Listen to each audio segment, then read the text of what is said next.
Hey YouTube, this video is on how to do your automatic transmission fluid exchange on a Lexus GX470. It's the same procedure for any of the Toyota products that has the sealed transmission. I would not trust them as far as believing it's lifetime fluid.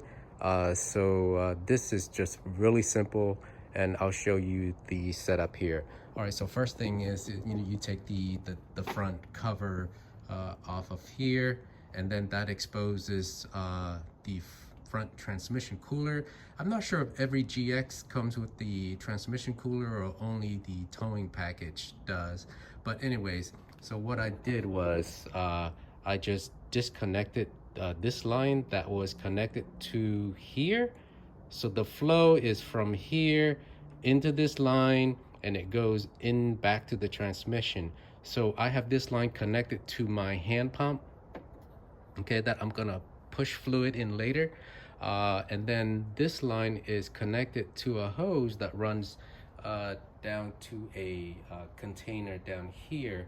So what I'm going to do is crank the engine and drain 2 quarts at a time. I'm going to drain 2 quarts, shut it off, pump in 2 quarts, and then repeat. Do that until I see nice clean fluid comes out. I've done this before on my previous GX, and usually by 12 quarts, if your fluid is really bad, then you may have to do 14 quarts, but I think 12 quarts is sufficient. You'll start to see red fluid come out, and that should last you for another 100,000 miles at least. Okay, so I'm not gonna show the process, but what I'm gonna do is just start the engine now, drain 2, and then pump in 2. Just rinse and repeat. Okay, I'm capturing. You can see fluids coming out, and it's filling up. Okay, I'm gonna stop it soon. All right, cut it off. That's it. Now I'm gonna pump 2 quarts in. By the way, I forgot to add that here's my current setup on Scan Gauge 2. This tool is awesome. 64 degrees right now, transmission fluid temp. All right, guys, so I finished drain 12.5 quart, and I put in a little more than 12.5 just for extras, and then I'll get it up to temp. I think a minimum is 114 degrees.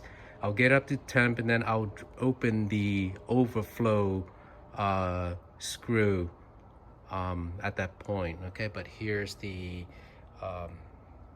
reattach the hose. Very cleanly done. Like I said, this is much easier than trying to go through the pan and then trying to reach up high to access the large fill bolt that's on the transmission. That's too much for me. I think this is just much easier. Anyhow, okay, I'm going to start the engine and let it get up to temp and open the overflow drain. Okay, start the engine, letting it warm up to temp. I need to make a correction. I told you guys 115, but here's the instructions. It has to be between 115 and 130 degrees. Okay, so anywhere between there, you can crack open the overflow drain screw. I'm gonna wait to, as soon as it hits 115, I'm gonna work my way under the truck, and by the time I get the screw unscrewed, it'll probably be around 120 ish by the time I get under the truck. So it's within the range to measure. Okay, so there it is, 115 to 130, and make sure you torque everything back up to 15 foot-pound or 180 inch-pound. All right, guys, it was taking too long, so I went for a short drive.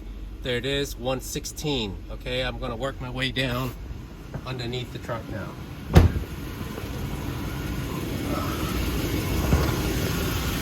right, there you go. All right, there's the overflow. I'm gonna open that, let it trickle. Okay, DIYers, I'm just here to wrap up this job here. All right, so I let it trickle. It was like around 116. It trickled, and I replaced the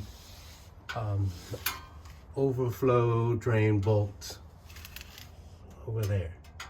Okay, and while at it, I just went and replaced with new screws and washers. Why not, right? Looks nice. Okay, so it's complete, and please don't forget, make sure to torque your screws. Let me show you.